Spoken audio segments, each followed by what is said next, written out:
And then at the end of the study, all infected subjects, so all 10 people that had gotten infected with hookworm declined the anti-parasitic treatment. And then in the study, the authors say this is not an uncommon finding in helminth experiments. Yeah. Okay, I just think about like my mom. My mom would be like, get these hookworms out of me immediately. Like for just regular people to be like, we're good. Like, We we'll don't keep want them. that's to me a huge testament. Yeah, it's wild. I mean, that says a lot. That's an important underscore. And that is, I've read other papers where you're like, yada, yada, yada, reading the paper and the very end, it's like, everyone declined eradication. And I'm like, what? What? They Yeah. didn't want to get it out of them? That's crazy. But Your face. why? Were they just feeling better for some reason? Welcome to Influence to Death, your guide for navigating the wild world of wellness influencing.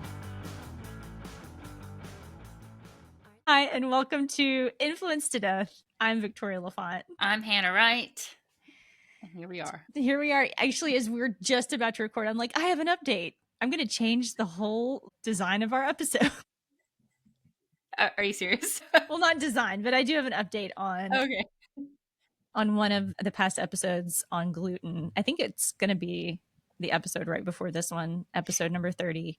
We talked about the gluten cross-reactivity screening. I'm just going to say everybody knows the company. I think at this point, everybody in the comments is like, it's Cyrex. It's like, yes, it is. It's Cyrex Array 4. And it's the gluten cross-reactivity study that like a test that we covered last time. So when people are reactive to gluten, it's a pretty popular functional test that, gosh, it supposedly tests to see if you have reactivity not just to gluten, but also to like coffee, oats, whey. Protein is the one that maybe you want to tear my eyes out. So the only study that I could find that backed the validity of that test was this like very questionable in vitro animal study. So it was not even in the animals, if I remember correctly, and it was with rabbits. So I emailed Cyrex and I was like, hey, BT dubs, just What is this? curious, if there are any other studies that you have that back this.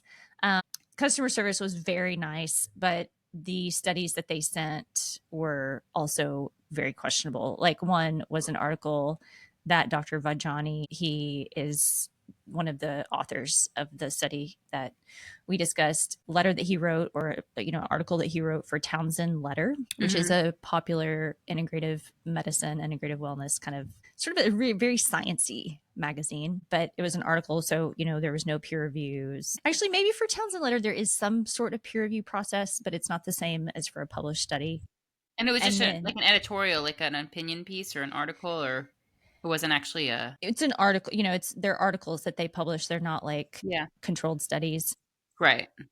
But yeah, so an article that he wrote for them. But I think even when they publish articles, there has to be some amount of like peer-to-peer review. It's not peer review, but it is a form of peer review where someone else Right. has to read the article and be like, hey, this person isn't batshit crazy. Right. We like vouch for you. Because Sarah Russell has had an article published. She was actually on the cover of Townsend Letter. I have it somewhere here, her magazine. Oh, that's so cool. Yeah, her issue of Townsend. So, but that doesn't prove the validity of a blood test. Right. And then there were a couple other studies that she included, but they were also in vitro. Nothing that where I was like, oh, okay, this totally makes sense. This was done in humans. It showed more positive outcomes with, some either like biochemical or, like symptom lessening, like something to show us. So the only kind of like piece of information that I'm curious about now that I don't have is like maybe clinicians run this and they see really good results. Yeah. But also, I don't know. That's wild. I was kind of expecting they would have a little something more substantial to like back it up, and they don't. So they actually told you, they were like, this is what we have and that's what we have. She was like, I just kind of looked around and I thought this would be helpful, and I was like, okay, do you know how much this costs for people to run? It affects people's lives. That's crazy. Yeah, and like I said, got even coffee, right? It's like people, give coffee a hard time, like the adenosine system and all. It's like I've just seen all these influencer videos lately about coffee, and it's like coffee is what it is. It's not going to give you like sustained lifelong resilience, but it's a lovely drink, and it's also very high in antioxidant. It Very, is. It's actually the main source, at least I think in the United States and maybe like Australia, of polyphenols in the diet. That's yes, how like because that's like the one thing that everybody drinks. Even if you go right. to McDonald's, You can their get coffee is coffee. going to have polyphenols in it, and polyphenols all their those compounds that are kind of like antioxidants, and they feed your good gut bacteria, and they turn Mm-hmm. on genes, and Yeah. they're really cool, and we need them. So, Yeah. I So mean, there are, that's the part that I usually come up against where I'm like, there are probably, helpful, nutrient rich, pleasurable. God forbid we lean on pleasure as a foundation of wellness, pleasurable foods that people might be cutting out. And maybe the only effect that they're having is placebo. mhm, I don't know. But yeah, the response from Cyrix was not enough to make me be like, oh, awesome. that's So disappointing. just wanted to But give that that's update. important.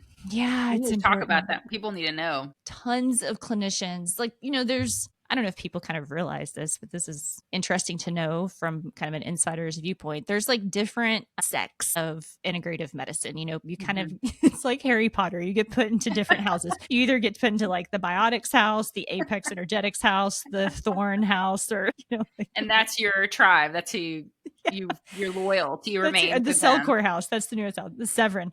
Anyway, so, you get put into one of these houses, and people who went into the Apex house, that's a supplement company, had a lot of education that was like all of Apex supplements, and then Cyrix was kind of like the lab for Apex. Maybe I'm a little dated now because I haven't been in the clinical game for a few years, but the Krausian Vajani tribe. Mhm. So, there's a lot of people in that ilk that have spent, probably, this is the crazy thing, they've probably spent as much money as we did getting a graduate degree going through the like Apex weekend webinars. Right. Those are expensive. They're really So much expensive. money there. Yeah. So, yeah, and Cyrix is so associated with them. I'm sure a ton of those clinicians are running those tests. It's questionable. So, Business, man. yeah. Anyway, Man. okay. None of that has anything to do with what we're going to talk about today, however. How are you doing with your cough? Do you want to I'm okay. I might have to refill my tea. I've already drank all of my tea since. get more tea? Can I get some more really quick? Yeah, get more tea. I'm going to check on my HVAC update because they're working on our air conditioners. Cool. So where do we want to start? I guess we haven't even said what we're talking about. Yeah, if you feel good, I won't, say it. And if not, then I'll, To say what we're talking about. yeah, if not, Oh, I'll okay. bulldoze our way through it.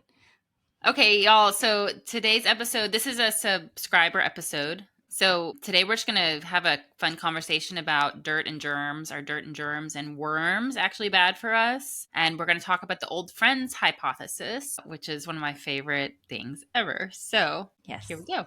Yeah. So did I tell you about the old friends hypothesis?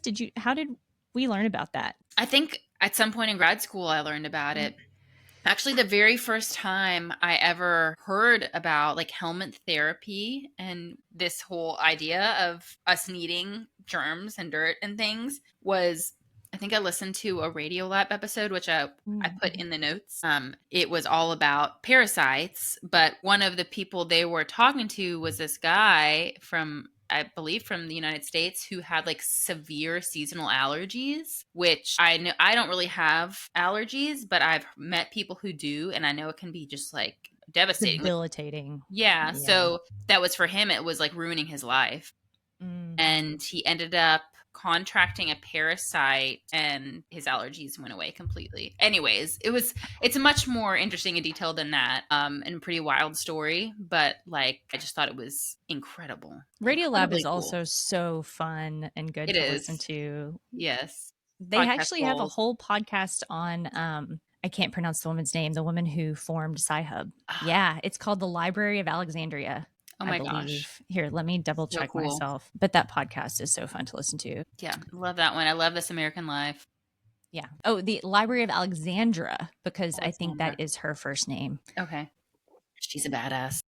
Alexandra Ibekian is the woman's name. Anyway, Okay. they have a podcast about her. But so I think I learned about this hypothesis because I used to, well, Hannah, I think you wrote a couple of them. The Mhm. articles for health means, like these like huge, like 3,500 word articles that we would get hired to write. And they were like heavily cited. I mean, it would take Mhm. like days and days and days of research. And so there was one on parasites. And I think I happened upon this guy, the guy who came up with the hypothesis, Graham Rook, because I was in the middle of like, the fever dream of writing one of those articles, which, we got paid like beans for. At the end of the day, it was like hours of time, but it changed my life. And then every person in my life, I was like, hey, have you ever heard of this hypothesis? And they're like, no, freak, we're just trying to like have a beer with you. Please But it's stop. so cool. It's This is so cool. And the paper Yeah. that he shared with us, because actually Victoria emailed him and she talked to him about coming on, but he's